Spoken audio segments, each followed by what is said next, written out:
ఎమ్మెల్యేల కేసులో స్పీకర్ తీర్పుపైన బీఆర్ఎస్ వర్కింగ్ ప్రెసిడెంట్ కేటీఆర్ స్పందించారు. స్పీకర్ కి రాహుల్ గాంధీకి సన్మానం చేస్తామని కేటీఆర్ సెటైర్లు వేశారు. ఫిరాయింపులను ప్రోత్సహిస్తున్నదే రాహుల్ గాంధీ అని ఆరోపించారు. అదే రాహుల్ రాజ్యాంగాన్ని చేతిలో పట్టుకుని డైలాగులు కొడతారని విమర్శించారు. ఫిరాయింపులపై రాహుల్ స్పందించాలన్నారు. కడియం శ్రీహరికి బీఆర్ఎస్ ఏం తక్కువ చేసిందన్నారు కేటీఆర్. స్పీకర్ తీర్పుపై హైకోర్టులో పోరాడతామని చెప్పారు. సన్మానం చేద్దాం అనుకుంటున్నాం స్పీకర్ గారికి. సన్మానం చేద్దాం అనుకుంటున్నాం స్పీకర్ గారికి, రాహుల్ గాంధీ గారి ఇద్దరికి బహిరంగ వేదిక మీద సన్మానం చేసి, నాకు తెలిసి భారతదేశ చరిత్రలో ఇంత అద్భుతమైన నిర్ణయం ఏ స్పీకర్ గారు తీసుకోలేదు.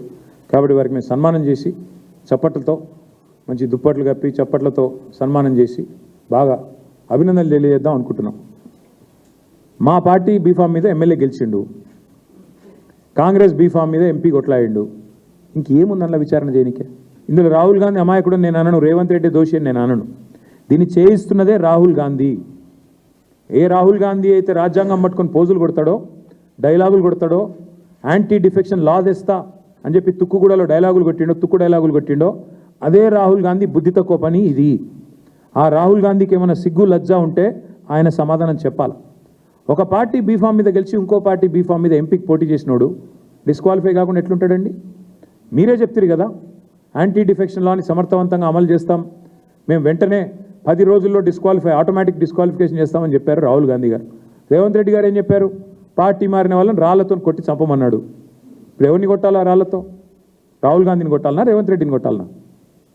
అంటే ఇంత సిగ్గు లేకుండా, ఎవరేమనుకుంటారో అనే కనీస ఆలోచన లేకుండా మరి ఇంత నిర్లజ్జగా వ్యవహారం చేస్తున్నందుకు వారికి సన్మానం చేద్దాం అనుకుంటున్నాం. వారు ఒప్పుకుంటే నిజాం కాలేజీలో మంచి మైదానం ఉందాడ, వస్తే మంచి సన్మానం చేస్తాం అందరం వచ్చి. ఏం తక్కువ చేసింది కడియం శ్రీహరికి టీఆర్ఎస్ పార్టీ? 2013లో దేహి అంటూ వస్తే ఎంపీ చేసింది కదా కేసీఆర్ గారు. తర్వాత నిన్ను డిప్యూటీ సీఎం చేసిండు, ఆ తర్వాత ఎమ్మెల్సీ చేసిండు, తర్వాత ఎమ్మెల్యే చేసిండు, నీ బిడ్డకి ఎంపీ టికెట్ ఇచ్చిండు. ఎందుకు ఈ వయసులో గలీజ్ మాటలు మాట్లాడు? బండ కట్టుకొని బాయిలదుకు చచ్చిపోక అనవసరం ఎందుకు ఆ మాటలు నాకు అర్థంగా సిగ్గు లేకుండా ఎందుకు బతుకు? అది ఏ పార్టీ? నువ్వు చెప్పు, నాకు తెలవక అడుగుతా. నువ్వు ఆడనా మొగనా ఏంటి నువ్వు?